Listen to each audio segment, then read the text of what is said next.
Bismillahirrahmanirrahim. Assalamualaikum warahmatullahi wabarakatuh. Innal hamdalillah nahmaduhu wa nasta'inuhu wa nastaghfiruh wa na'udzu billahi min shururi anfusina wa min sayyiati a'malina. May yahdihillahu fala mudilla lahu wa may yudlil fala hadiyalah. Asyhadu an la ilaha illallah wahdahu la syarikalah wa asyhadu anna Muhammadan abduhu wa rasuluh la nabiyya ba'd. Allahumma salli wa sallim ala nabiyyil karim Muhammadin wa ala alihi wa ashabihi ajma'in. Allahumma anfa'na bima 'allamtana wa 'allimna ma yanfa'una wa zidna ilma. Jamaah masjid yang dimuliakan oleh Allah Subhanahu wa taala, alhamdulillah marilah tak bosan-bosan dan keluhnya lidah kita senantiasa kita panjatkan kepada Allah Subhanahu wa taala. Alhamdulillah di hari ini, di waktu yang mulia ini, Allah Subhanahu wa taala masih memberikan kita banyak sekali kenikmatan. Salah satu nikmat yang Allah berikan kepada kita yaitu taufik, kemudahan, yang dengan kemudahan itu kita bisa hadir di sini melaksanakan sholat maghrib berjamaah, kemudian thalabul ilm, kemudian nanti tutup dengan sholat isya berjamaah. Sahabat dengan salam kita aturkan pada junjungan Nabi besar Muhammad sallallahu alaihi wasallam. Allahumma shalli sallim wa barik alaihi. Para jamaah yang rahmati Allah Subhanahu wa taala, pada pertemuan 2 bulan yang lalu kita sudah membahas peta usia Nabi di usia 8 tahun ya.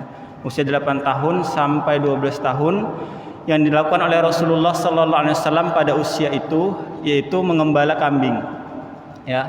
Kemarin sudah banyak sekali kita ngambil istifadah kenapa harus kambing, kenapa dididik pada usia yang semuda itu tidak lain tidak bukan adalah untuk mempersiapkan mental Nabi Muhammad sallallahu alaihi wasallam yang kelak nanti beliau nanti akan jadi pemimpin, ya, pemimpin di dunia dan akhirat ini.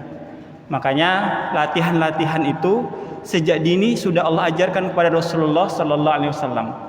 Nah, para jamaah rahmati Allah taala, kita insyaallah malam hari ini akan melanjutkan pembahasan selanjutnya, yaitu peta usia Nabi Muhammad sallallahu alaihi wasallam di usia 12 tahun. Ya. Di umur 12 tahun ini kalau kita baca buku-buku sejarah itu disebutkan sebuah peristiwa, yaitu bertemunya Rasulullah SAW dengan seorang rahib atau seorang pendeta dari negeri Syam, yaitu Buhairah. Ya, para jamaah rahmati Allah taala, setelah Rasulullah SAW mengembala kambing pada usia 8 sampai 12 tahun, pamannya Abu Thalib ini merasa bahwa Rasulullah SAW itu tidak harus terus-terus mengembala kambing. Makanya pamannya ya Abu Thalib ini sekaligus seorang pedagang ini mengajak Rasulullah SAW kecil untuk pergi ke daerah Syam.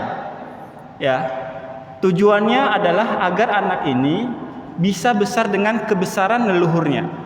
Kemarin pertemuan lalu sudah kita sebutkan bahwa terahnya Rasulullah SAW itu adalah pedagang. Ya, pedagang. Jadi coba bayangkan para jemaah, di usia 12 tahun Rasulullah SAW itu sudah dikembalikan kebesaran keluarganya. Ya, jadi nggak mesti harus selama 4 tahun itu jadi pengembala kambing. Nah, pada saat itu Abu Thalib bersama rekan-rekannya ya berniat untuk melakukan perjalanan dari kota Mekah ke daerah Syam. Ya, kalau kita perhatikan kota Mekah Arab Saudi, Syam itu sebelah utara. Ya, sebelah utara. Nah, nanti Rasulullah SAW akan bersama Abu Thalib akan berdagang di kota Syam. Ya, jaraknya itu sekitar 1000 km. Ya, entah dari mana ke mana ini ya. Selama berbulan-bulan mungkin ya, menaiki onta. Nah, itu latihan yang diberikan oleh Abu Thalib kepada Rasulullah Sallallahu Alaihi Wasallam. Nah, pada saat hendak masuk kota Syam, maka Rasulullah SAW bersama pamannya Abu Thalib berhenti di sebuah kota yang bernama Busra. Ya, pada saat itu kita harus ingat para jamaah, ketika melihat ya keadaan kota Mekah, kita harus membayangkan pada saat itu ada kekuatan 2 superpower pada saat itu, yaitu Syam yang dikuasai oleh Romawi, ya, Kemudian Persia yang dikuasai, yang daerah kekuasaannya itu daerah Iran. Nah, daerah Syam ini adalah daerah yang menganut ya, atau banyak ahlul kitab di daerah itu. Makanya kalau kita perhatikan sebelum datangnya Islam, kota-kota Syam itu agama yang dianut adalah agama Kristen atau Yahudi. Makanya ketika Rasulullah SAW bersama Abu Thalib rombongan tiba di kota Busra, maka ada seorang pendeta yang bernama Buhairah melihat rombongan dari kota Mekah ke kota Syam pada saat itu. Nah, ketika Buhairah yang nama aslinya ini sebenarnya adalah Jarjis melihat sesuatu yang agak aneh dari rombongan itu, ya. Tentu saja Buhairah ini adalah seorang ahli kitab, ya. Beliau ya mendalami ya kitab-kitab suci dan tahu betul bagaimana akan datangnya seorang nabi yang akan membawa kabar gembira kepada dunia ini. Nah, maka ketika rombongan itu datang, Buhairah melihat dari jauh ada sesuatu yang tidak biasa dari rombongan-rombongan pedagang itu dari kota Mekah itu. Nah, para jamaah yang Allah Ta'ala, ketika itu Buhairah yang biasanya tidak pernah keluar dari tempatnya untuk beribadah, keluar karena melihat fenomena yang cukup ganjil. Dia keluar dari tempat beribadahnya dan menghampiri rombongan Abu Thalib serta Rasulullah sallallahu alaihi wasallam. Kemudian pendeta ini mengatakan, "Maukah engkau nanti malam atau pada waktu tertentu ke rumahku? Ada hal yang ingin aku utarakan." Maka dengan senang Abu Thalib mengatakan, "Baik, kami akan datang ke tempat Anda." Nah, pada waktu yang telah dijanjikan, maka bertemulah Abu Thalib bersama dengan pendeta itu. Nah, para jamaah Allah Subhanahu wa taala, ketika Rasulullah SAW masuk beserta rombongan itu ke tempatnya pendeta tersebut, ya, tiba-tiba pendeta ini, ya, Buhairah ini mengambil tangan Rasulullah SAW, ya, mengambil tangan Rasulullah SAW dan dia mengatakan, ya, haza sayyidul alamin. Ini ya tuannya alam semesta. Maksudnya ini akan menjadi tuannya yang memberikan kabar gembira nanti. Maksudnya ini adalah nabi. Ya, ini adalah nabi yang akan diutus oleh Allah Subhanahu wa taala. Kemudian ketika Buhairah mengatakan seperti itu, Abu Thalib terkejut. Kemudian Abu Thalib mengatakan, "Dari mana kau tahu? Ini keponakanku. Tidak mungkin dia seorang nabi." Kemudian Kemudian Buhairah mengatakan, "Sesungguhnya sejak tadi siang aku sudah melihat keganjilan-keganjilan. Salah satunya adalah aku lihat daerah yang kalian lalui dari Mekah ke tempatku ini, tidaklah pohon dan batu itu aku lihat bersujud kepada orang ini. Dan ini tidak dilakukan pasti oleh untuk para nabi." Itu tanda yang pertama. Yang kedua, kata Buhairah, "Ketika kalian berhenti di bawah pohon, aku perhatikan laki-laki ini, ya. Ketika matahari menaunginya, menyinari laki-laki ini, aku lihat dahan-dahan pohon itu melindungi laki-laki ini. Ini tidak dilakukan kecuali untuk nabi." Kemudian Buhairah mengatakan, "Coba engkau buka baju anak ini." Maka aku pastikan di antara dua pundaknya itu akan ada sebuah cap sebesar koin, besarnya itu seperti buah apel. Maka waktu itu pamannya langsung membuka, dan itu benar, di antara dua pundak Rasulullah SAW itu ada sebuah cap, ya, tanda bahwa inilah ciri-ciri nabi ciri-ciri nabi yang terakhir yang diutus oleh Allah Subhanahu wa taala setelah Nabi Isa alaihi salam. Nah, akhirnya setelah berbincang-bincang, Buhairah mengatakan kepada Abu Thalib, "Kalian tidak boleh masuk ke kota Syam. Ya, laki-laki ini, maksudnya Rasulullah SAW ini, kembalikan laki-laki ini ke kotanya, karena aku khawatir kalau orang-orang Yahudi, pendeta-pendeta Yahudi melihat laki-laki ini, pasti laki-laki ini akan dibunuh." Alasannya kenapa? Alasannya sederhana. Karena orang Yahudi berkeyakinan bahwa nabi yang terakhir nanti diutus itu dari kalangan Yahudi atau Bani Israel dari keturunan Ishak. Dan kalau mereka tahu bahwa nabi yang diutus itu dari kalangan keturunan Ismail, maka orang ini akan dibunuh. Nah, atas dasar sarannya pendeta ini, maka pamannya Nabi Muhammad SAW pun segera mengembalikan Rasulullah SAW ke kota Mekah. Ya, jadi berpisah, Rasulullah SAW disuruh pulangkan, tapi Abu Thalib tetap melaksanakan tujuan asalnya itu untuk berdagang. Nah, para jamaah rahmatullah subhanahu wa ta'ala, pulangnya Rasulullah SAW ke kota Mekah ini memang membawa kesedihan tertentu. Ya, bayangkan perjalanan jauh, tiba-tiba sampai di kota itu disuruh pulang.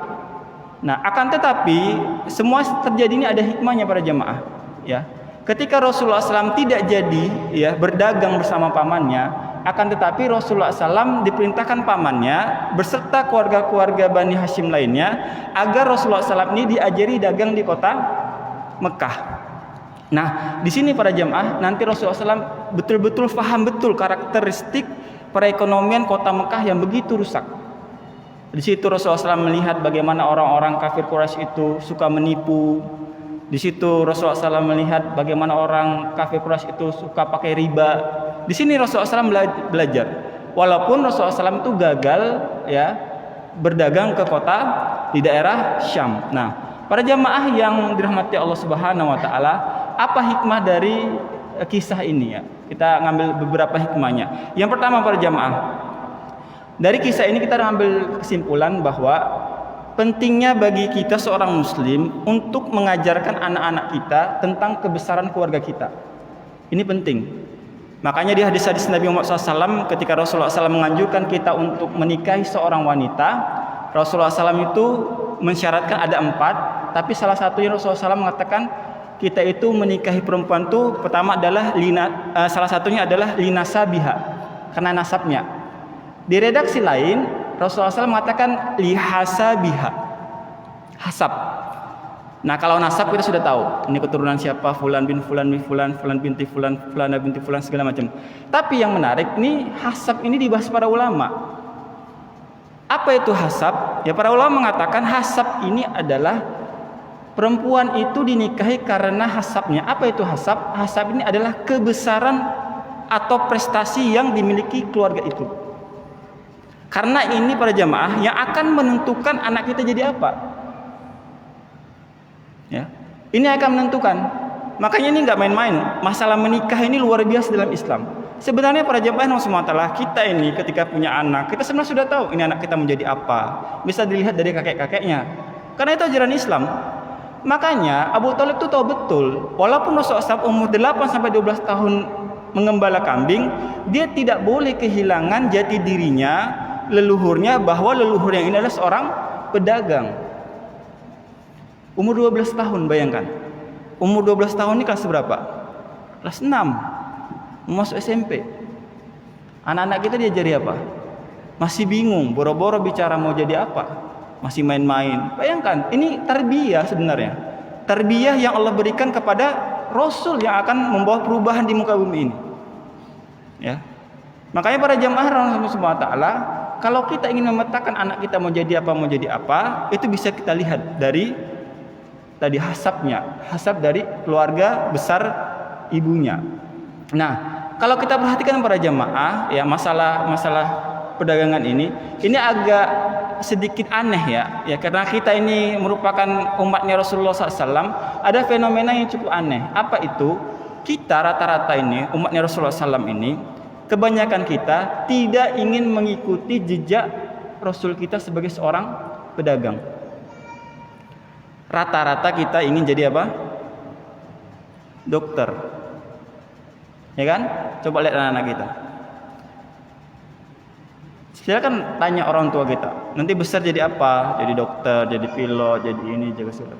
Kalau diajarkan jadi dagang, hampir kecil sekali. Nggak ada orang tua ngajarin nanti nak kalau udah besar itu jadi pedagang, berhasil, bertakwa kayak Rasulullah SAW. Dokternya selalu jadi dokter. Padahal kalau kita perhatikan para jamaah, ilmu kedokteran itu besar hanya di masa Nabi Isa. Jadi ilmu pengobatan itu kuat sampai Nabi Isa itu bisa menghidupkan orang mati. Itu tingkat ilmu kedokteran paling tinggi. Sampai sekarang itu nggak ada dokter yang bisa menghidupkan orang mati. Tapi Nabi Isa bisa. Sayangnya, ini yang kita sayangkan, umatnya Rasulullah SAW ini malah ingin ikut seperti Nabi Isa. Nggak masalah sebenarnya. Cuma ini yang agak kita sayangkan sekali. Banyak umat Rasulullah SAW ini nggak jago dagang. Bahkan ada sebuah kata-kata yang tidak mengenakan, ya. Contohnya yang mengatakan yang jago dagang itu orang Cina. Ini sebenarnya karena kita kurang baca Quran, kurang bermuamalah sama Quran, kita sampai menjagokan bangsa yang tidak dipuji oleh Allah Subhanahu wa taala. Silakan melihat para jamaah. Ada satu surat di mana surat itu menjadi kebesaran kita. Surat apa? Al-Quraisy. Ya, surat Al-Quraisy ini adalah surat yang memberikan kebesaran bagaimana orang-orang Islam itu bisa besar dengan jalur perdagangan. Bahkan yang agak sedih juga ya, ini perlu kita koreksi juga ya. Keturunan Rasulullah SAW, ya, Habib itu pun hilang itu juga itu. Jiwa-jiwa dagangnya itu hilang. Padahal kakeknya ya, itu seorang pedagang besar. Nah, itu pertama para jamaah. Yang kedua para jamaah Allah Subhanahu wa taala, di sini dapat ambil kita hikmah bahwa keselamatan itu lebih penting daripada untung. Nah, ini yang perlu kita tekankan lagi para jamaah, bahwa apapun keuntungan sebesar apapun para jamaah, kalau itu terkait dengan nyawa maka jangan dilawan. Kadang-kadang kita ini hanya nafsu ingin dapat untung besar, kita kadang-kadang tidak memikirkan ini bahaya atau tidak. Bahkan yang lebih parah lagi, kita membahayakan orang lain. Ya. Banyak kita sekarang ini hidup di zaman yang serba egois para jemaah. Ya, saya nggak mau saya rugi, tapi merugikan orang lain dia mau. Kita lihat saja nih, hampir banyak pekerjaan itu seperti itu. Dia nggak mau dirinya dirugikan, tapi kalau merugikan orang lain, menzolimi orang lain dia mau. Nah, ini tidak diperbolehkan dalam syariat para jemaah. Ya, makanya Rasulullah SAW ketika tahu dia akan dibunuh, pamannya langsung suruh balik. Nah, itu dia. Kemudian yang ketiga, hikmah yang bisa kita ambil adalah kita diajarkan untuk bisa menerima nasihat orang lain, walaupun itu bukan dari agama kita. Yang dilihat di sini adalah isinya para jamaah, bukan orang yang mengatakannya. Isinya itu betul atau tidak, sesuai dengan syariat atau tidak. Ya, jadi jangan antipati dengan perkataan orang, lihat orangnya, tapi kita tidak memperhatikan isinya. Kadang-kadang pada jamaah, maka ini syariat dalam Islam, orang sejahat apapun, kalau dia mengatakan kebenaran, kita wajib menerimanya. Bukankah kita semua tahu kisahnya Abu Hurairah, ya, ketika menangkap syaitan.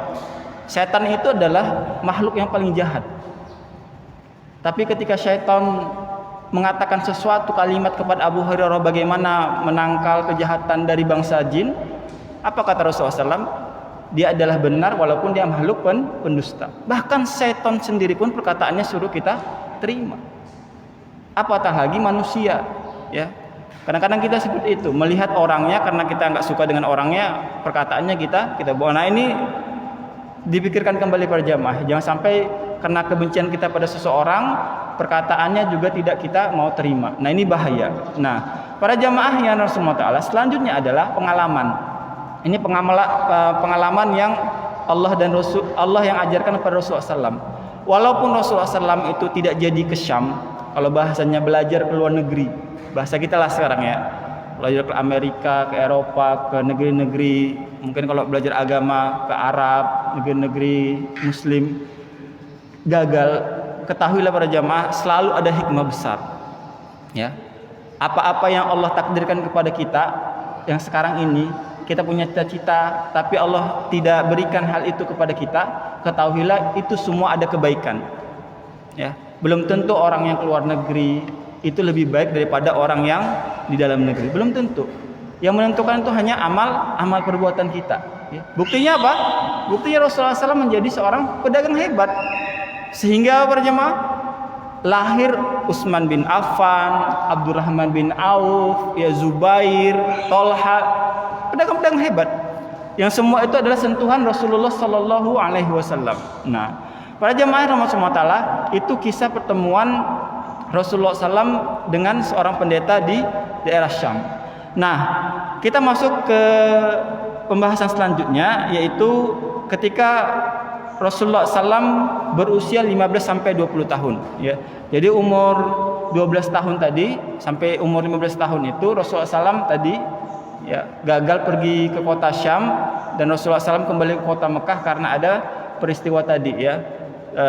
Pendeta Buhairah yang menyarankan agar Rasulullah SAW pulang ke kota Mekah. Nah, para jemaah rahmatullah taala, pada usia 15 sampai 20 tahun, para ulama sejarah menceritakan ada dua peristiwa besar, yaitu perang Fijar dan Hilful Fudul. Ya, perang Fijar dan Hilful Fudul. Nah, apa itu? Ya, di sini dikatakan bahwa perang Fijar ini adalah peperangan yang terjadi antara orang Quraisy dan Kinanah melawan kabilah Qais dan Ailan di kota Mekah. Ini adalah perang 4 kelompok suku kabilah besar, 2 lawan 2 ya. Yang pertama adalah orang Quraisy bersama Kinanah melawan kabilah Qais dan Ailan. Nah, kenapa ini terjadi? Ya, nanti akan kita bahas. Perang ini terjadi di bulan Zulqa'dah, persis seperti yang sekarang kita ini di bulan Zulqa'dah. Yang kita tahu para jemaah, Zulqa'dah ini adalah bulan haram. Dan kita tahu orang-orang Quraisy walaupun mereka menyembah berhala, mereka itu sangat memuliakan bulan-bulan haram. Ya. Mereka itu enggak mau melakukan perbuatan-perbuatan jelek di bulan haram, saking memuliakannya. Ya. Nah, itu dia.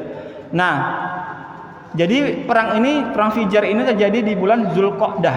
Nah, disebut Fijar karena tadi mereka melakukan peperangan salah satu suku itu melakukan perbuatan dosa ya, perbuatan yang perbuatan zolim ya di bulan Zulqa'dah tadi itu. Nah, maka ketika terjadi peperangan, maka dipilihlah panglima yang mewakil dari bangsa atau kabilah Quraisy dan Kinanah, yaitu salah seorang besar ya, seorang yang senior, yaitu Harb bin Umayyah ya. Harb bin Umayyah ini seorang panglima ya, yang nantinya akan melawan kabilah Qais dan Ailan. Nah, para jamaah yang semua taala, sebenarnya apa latar belakang terjadinya perang Fijar ini? Sebenarnya sangat-sangat sederhana. Ya, sederhana. Apa itu? Ini adalah masalah tentang salah seorang kabilah Zabid dari Yaman yang datang ke kota Mekah untuk berdagang. Jadi ada seorang laki-laki dari Yaman, dari kabilah Zabid, datang ke kota Mekah untuk berdagang. Nah, ketika datang ke kota Mekah untuk berdagang, bahasa kita dibuka lapaknya, datanglah salah seorang penduduk Mekah yang bernama Al-As bin Wail Al-Sahmi. Dia datang dan tertarik membeli barangnya. Nah, kemudian dibeli. Nah, ketika Zabid tadi orang Yaman itu minta uangnya, Al-As bin Wail ini menolak. Ya. Tiba-tiba mau beli barang tapi duitnya nggak dikasih. Tentu saja orang Yaman ini marah. Ya, gimana ceritanya mau beli sesuatu tapi nggak ada duit? Malah apa? Merampas, mengambil. Hanya gara-gara apa? Dia ini orang asli penduduk Mekah. Nah, ketika itu laki-laki ini dari suku Zabid ini melaporkan kepada orang-orang besar, orang Quraisy di kota Mekah itu tadi, di depan Ka'bah tadi. Cerita, ini gimana? Saya pedagang dari Yaman, jauh-jauh ke sini saya dagang, tiba-tiba ada salah satu penduduk Mekah beli barang nggak bayar. Hal ini dicuekin sama pembesar-pembesar orang Quraisy. Ya, didiemin. Nah, kemudian tidak berhenti, laki-laki ini naik ke bukit ya, ke bukit, kemudian dia mengatakan, "Wahai penduduk Mekah, apakah begini sikap kalian? Apakah begini yang kalian lakukan terhadap orang-orang yang berdagang di kota kalian di bulan haram?" senyap semuanya. Sampai akhirnya salah seorang tokoh Quraisy yang bernama Zubair bin Abu Muthalib itu naik. Dia bilang, mengatakan tidak bisa dibiarkan. Nah, siapa Zubair bin Abdul Muthalib ini? Ini para jemaah adalah pamannya Nabi, satu kandung dengan Abdullah dan Abu Thalib. Ya, dia nggak bisa melihat, Zubair ini nggak bisa melihat kezoliman yang dilakukan penduduk Mekah. Akhirnya para jemaah, ya, Zubair ini mengatakan, siapa orang yang melakukan tadi? Si Fulan bin Fulan, Al-Wail tadi. Nah, ketemulah itu para jemaah. Ternyata Al-Wail ini nggak terima. Ya, akhirnya apa? Peranglah itu. Hanya gara-gara tadi apa? Tidak mau bayar. Perangnya itu lama para jamaah. Ya, intinya perang. Nah, Rasulullah SAW pada saat itu para jamaah bingung posisinya. Kenapa? Karena pada saat itu Rasulullah SAW itu masih umurnya masih sangat muda ya. Melihat peperangan ini, kenapa masalah kecil dibesar-besarkan sampai perang dua suku besar, empat kabilah besar ini. Ya. Dan Rasulullah SAW itu ketika terjadi perang itu, tugasnya itu di sebuah riwayat dikatakan Rasulullah SAW itu cuma ngambil panah yang dilemparkan ke kabilah dia, orang Quraisy, dikumpul Rasulullah SAW, dikasih ke pamannya, dilempar lagi, dipanah lagi. Kadang-kadang Rasulullah SAW juga memanah. Nah, sampai beberapa hari ya berhentilah ya, karena akhirnya kabilah Ailan dan Qais ini kalah dan mereka membuat kesepakatan di salah seorang rumah salah seorang tokoh Quraisy yang bernama di sini disebutkan Abdullah bin Jud'an. Abdullah bin Jud'an. Nah, disinilah terjadi sebuah kesepakatan antara orang-orang Quraisy dan orang-orang luar. Apa itu kesepakatannya? Yang pertama adalah di isi kesepakatan itu, orang-orang yang ada di kota Mekah itu wajib tolong menolong. Tidak boleh membiarkan ada orang susah di kota itu, siapapun itu yang datang ke kota Mekah. Itu yang pertama, poin yang pertama, kesepakatan rundingan di rumah Abdullah bin Jud'an ya.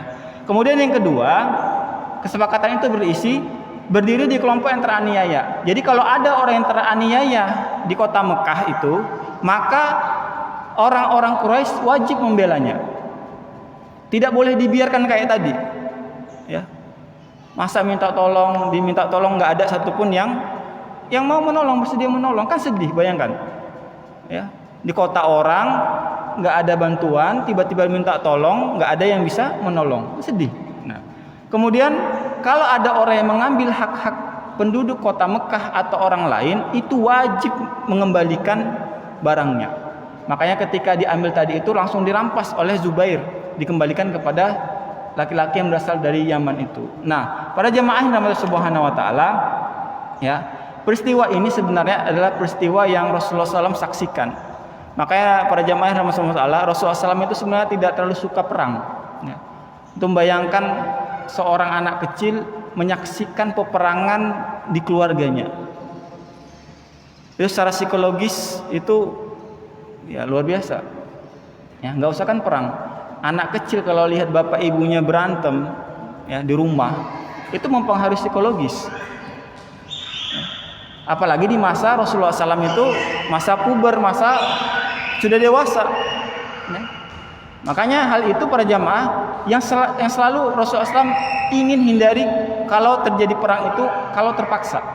Kalau bisa cara damai, maka lebih baik damai. Nah, itu dia. Hikmahnya apa yang bisa kita dapat para jamaah? Yang pertama adalah orang-orang jahiliyah, ya, di sini kita perhatikan sangat membenci kezaliman, walaupun mereka sendiri itu orang zalim. Agak paradoks ya, agak aneh ya. Cuma hanya ketika di bulan-bulan haram. Ya. Kenapa para jemaah? Karena mereka ada rasa memuliakan kota suci Mekah tadi itu dan bulan-bulan haram. Makanya di awal pertemuan para jemaah, mereka itu sebenarnya nanti ada topiknya sendiri. Ketika Ka'bah itu dihancurkan oleh ketika Ka'bah itu kena banjir, kemudian terpaksa itu dihancurkan untuk dibangun ulang, tak ada satu orang pun yang berani menghancurkan Ka'bah. Kenapa para jemaah? Mereka takut kisahnya Ashabul Fil itu terulang. Makanya begitu, di kota Mekah orang-orang Quraisy itu tahu betul, ya. Jangan sampai kalian buat zolim di sini. Jangan sampai. Apalagi di bulan haram yang sudah Allah muliakan. Makanya mereka takut juga, ya. Walaupun mereka suka berzina, suka berbohong, mencuri, suka nipu-nipu. Tapi kalau untuk masalah ini mereka nggak mau main-main. Nah itu dia. Itu orang Quraisy, itu orang jahiliyah.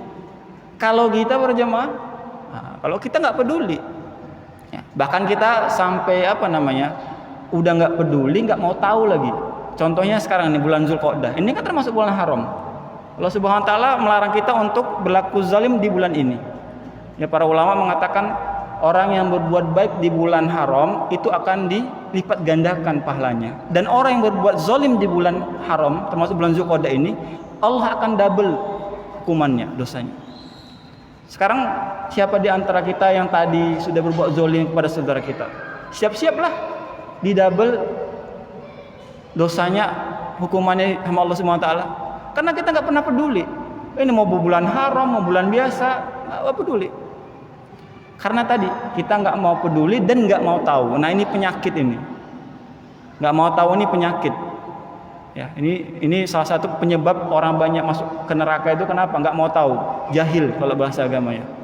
Nah, kalah sama orang kafir Quraisy. Mereka jahiliyah. Tapi apa? Kadang-kadang ya para jamaah, kita ini lebih jahiliyah daripada orang tadi kafir Quraisy dalam beberapa sisi, ya. Dalam beberapa sisi. Itu yang pertama. Yang kedua para jamaah yang Allah Subhanahu Wa Taala, di sini kita lihat perannya Zubair bin Abdul Muthalib, pamannya Nabi, ya, pamannya Nabi. Di sini kita perhatikan para jamaah, inilah kebesaran kenapa Rasulullah SAW itu dipilih oleh Allah Subhanahu Wa Taala dari keluarga yang terahnya tadi, itu semua orang-orang hebat, ya, dari paman-pamannya, dari ibunya, dari bapaknya, itu semua hebat. Supaya apa? Supaya kita juga belajar bahwa apa? Kehebatan kebesaran itu bisa dilihat dari keluarganya. Makanya para jamaah, untuk membangun kebesaran di keluarga kita itu, membangun keluarga soleh itu pondasi yang besar. Modalnya itu besar.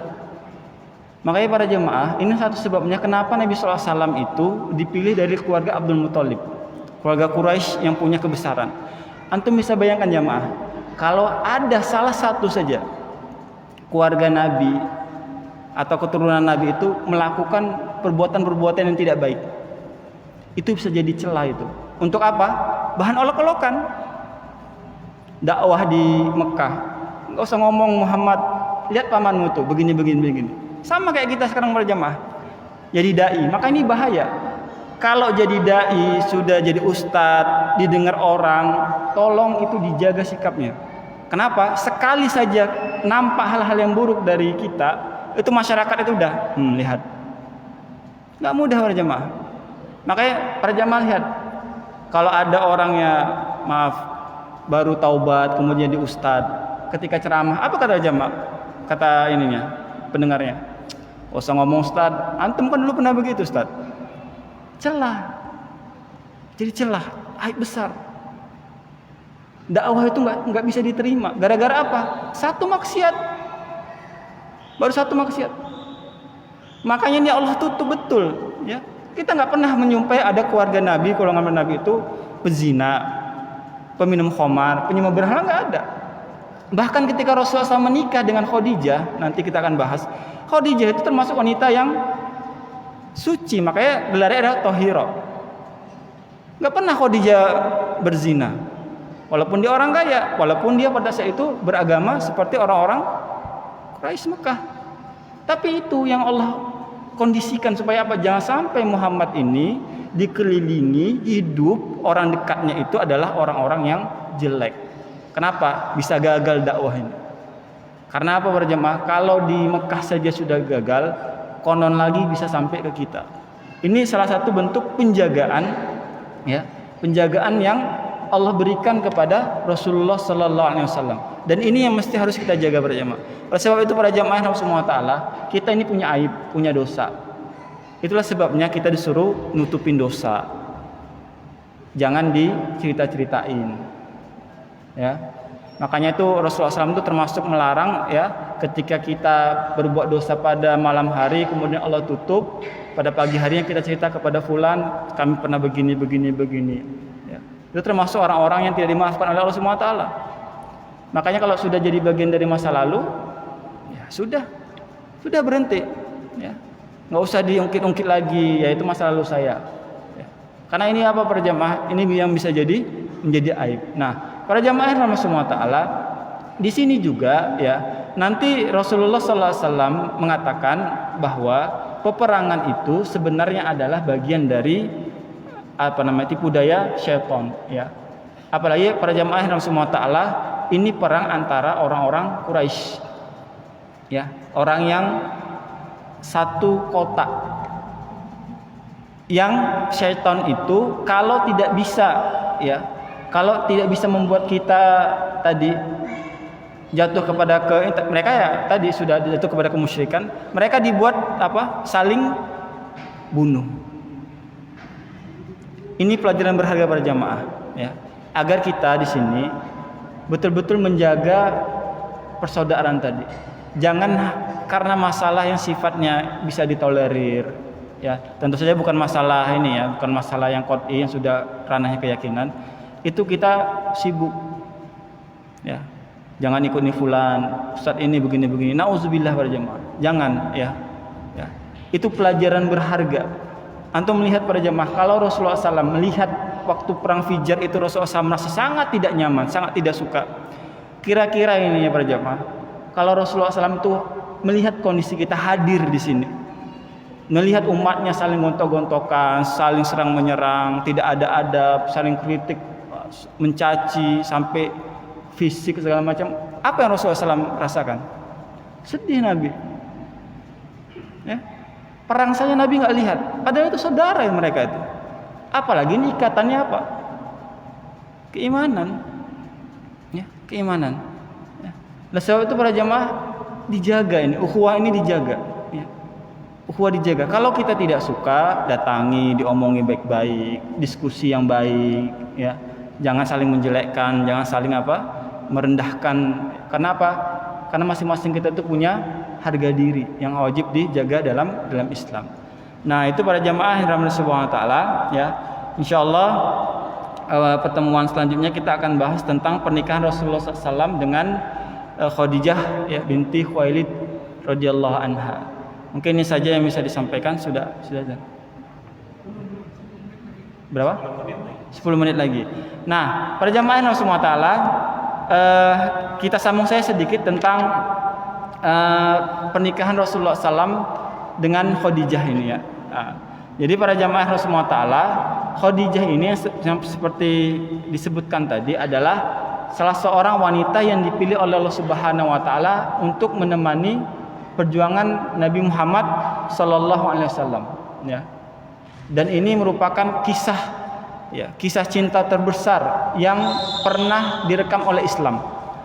Makanya kalau kita perhatikan para jamaah, Rasulullah SAW itu sering sekali memuji Khadijah. Ya. Walaupun Khadijah radhiyallahu anha ini sudah wafat, sampai istrinya Aisyah radhiyallahu anha itu cemburu, ya, cemburu buta, ya, marah kalau disebut nama Khadijah, marah. Padahal orangnya sudah wafat, sudah meninggal, tapi sering disebut-sebut, ya.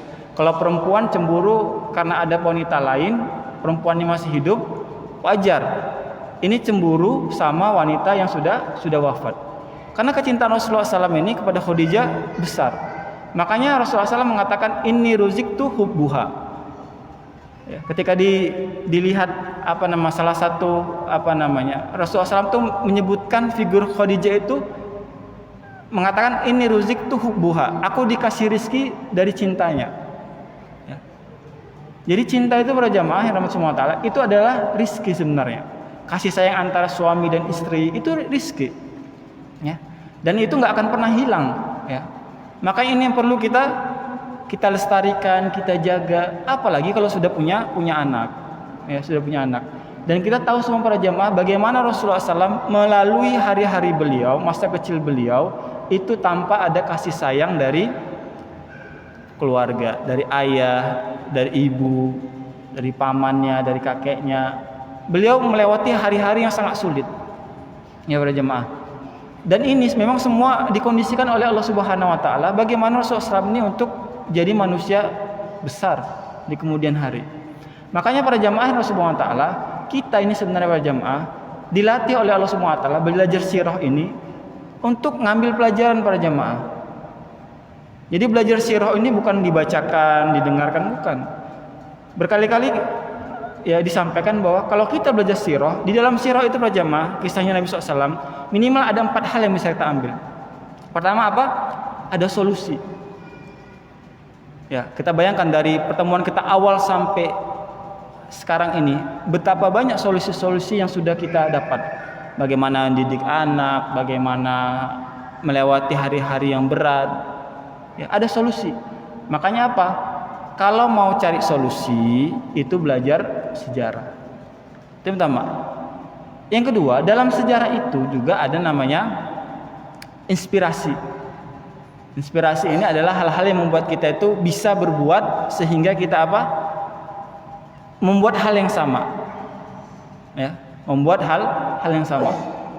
Nah, contohnya tadi yang saya sampaikan ya, bagaimana kita ini ya di khususnya umat Islam di Indonesia ini tidak terbiasa dengan nasab, tidak memperhatikan dengan nasab. Mulai sekarang para jamaah diperhatikan nasab, lihat anak-anak kita yang mau menikah, ini menikah dengan siapa, dilihat keluarganya baik atau enggak.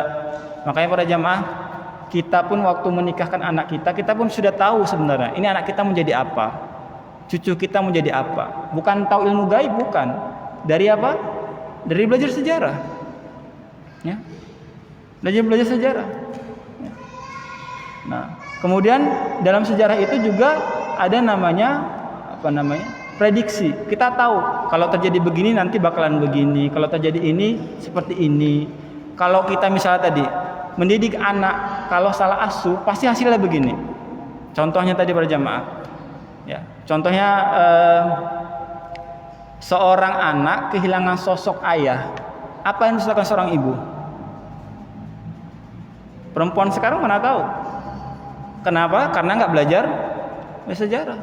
Coba perhatikan gimana Allah itu mendidik Rasulullah SAW. Bapaknya meninggal, dikasih sama siapa Nabi? Siapa yang ngasuh? Kalau kita para jamaah di zaman sekarang apa? Dikasih sama asisten rumah tangga. Nggak tahu nih akhlaknya apa, sholat enggak, ngomongnya kasar. Yang penting apa? Anak saya dijaga. Bahkan yang lebih parah apa? Dititipkan. Ya, sekarang kan banyak marak itu ya penitipan anak. Kadang-kadang orang tua nggak pikir ini yang jadi penjaga anak saya ini bagus nggak akhlaknya, sholat enggak. Ini anak-anak pulang ngomong kotor. Ya. Siapa yang ngajari? Ya Anda yang ngajari. Sebenarnya kita tadi itu berjamaah. Karena apa? Karena kita tidak mau apa? Tidak mau belajar dari sejarah tadi. Ya. Oleh sebab itu para jamaah ya, kalau kita perhatikan baik-baik ya, cerita sejarah ini dari awal sampai pembahasan kita sekarang ini banyak sekali faedah-faedah yang bisa kita ambil ya. Faedah-faedah yang bisa kita ambil. Makanya para jamaah ya mulai sekarang ya, ajarkan anak-anak kita untuk mengenal nabinya. Bukan mengenal selain nabinya. Ya. Itu kebiasaan-kebiasaan mendongeng sebelum tidur, itu para jamaah tolong dihilangkan. Bagaimana bisa anak kita dibesarkan, didengungkan dengan namanya dongeng. Dongeng itu nyata apa enggak para jamaah? Cerita dusta sebelum tidur dimasuki kedustaan. Bagaimana jadi Superman, bagaimana macam-macam, ada cerita-cerita daerah. Ini dihilangkan para jamaah. Nggak bagus ya. Mulai sekarang ya di keluarga Islam, kalau anaknya minta cerita itu dibeli buku sejarah Nabi, sejarah orang besar. Jangan diceritain si kancil mencuri timun. Coba bayangkan para jamaah, kita kan mungkin Sulsya Ulun atau pian-pian ini kan diceritain sama guru, sama orang tua kita bagaimana si kancil mencuri timun. Akhirnya jadi apa kita? Jadi penipu. Ceritanya apa? Kalau kancil selalu menang kalau lawan petani, betul nggak? Ya kan, dibohong-bohongi. Itu benar nggak itu? Selalu cari hila. Kalau nggak bisa ini, nanti begini. Akhirnya apa? Termindset di kita. Ya. Coba bayangkan para jamaah, kalau anak-anak kita dibesarkan gitu. Apalagi kalau anak-anak kita dibesarkan dengan handphone yang isinya apa? Game-game yang nggak jelas. Coba bayangkan. Ya, saya bukan mengharamkan game ya. Cuma dikontrol lah. Jangan sampai anak-anak itu kecil terekam di kepalanya. Ya. Terekam di kepalanya melakukan hal-hal yang besarnya itu nggak ada faedahnya. Ya. Nggak ada faedahnya besarnya, nggak dapat sosok. Ya. Makanya ini perlu tadi para jamaah, perlu ayah yang baik, ayah yang soleh, ibu yang soleha dan pintar. Ya, cari perempuan itu juga harus yang pintar dan soleha. Ya, ya. Kalau nggak pintar nih agak susah juga. Ya, disuruh ngapa-ngapain nggak bisa, suruh dongeng nggak bisa. Abi aja yang ceritain. Ini susah juga ini kan. Walaupun sebenarnya bukan tugas ibunya juga, tapi harus para jamaah harus juga kita atur. Oleh sebab itu para jamaah ya, kita harus bisa mengambil faidah ya dari cerita-cerita Rasulullah SAW dari perjalanan beliau sampai lahir sampai nanti beliau ketika wafat. Makanya pengajian-pengajian sejarah ini termasuk pengajian yang sangat jarang diadakan di masjid-masjid. Karena pada umumnya tadi ngantuk. Cerita sejarah ini cerita ngantuk. Jangankan di masjid, di sekolah saja materi pelajaran sejarah baik sejarah Islam maupun sejarah nasional itu anak-anak banyak yang nggak suka. Kenapa? Ngantuk. Ya kenapa? Salah satunya apa? Karena gurunya juga nggak bisa menyampaikan sejarah dengan baik dan benar. Oke, itu saya jamaah yang semua taala, mudah-mudahan bermanfaat. Kita tutup dengan majelis. Subhanakallahumma bihamdika asyhadu an la ilaha illa anta astaghfiruka wa atubu ilaik. Assalamualaikum warahmatullahi wabarakatuh.